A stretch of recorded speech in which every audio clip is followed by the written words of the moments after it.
भारत हल्ला करणार असल्याच्या भीतीनं पाकिस्तानची तंत्रली तातडीनं संसदेची आपत्कालीन बैठक बोलावली। सोमवारी इस्लामाबादमध्ये विशेष अधिवेशन।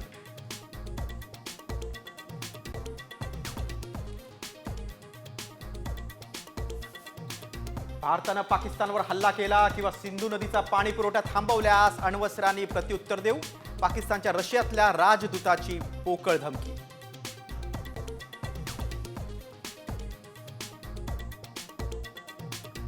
सिंधू नंतर चिनाब नदीवरील बगलिहार धरणातून पाकिस्तानला जाणारं पाणी भारतानं रोखलं।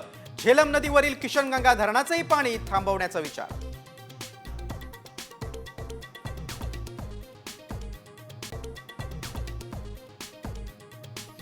18 तुकडे करून जीवे मारण्याची धमकी, करुणा मुंडेंचा धनंजय मुंडेंवर पुन्हा गंभीर आरोप। धमकी संदर्भातील पुरावे लवकरच कोर्टात सादर करणार।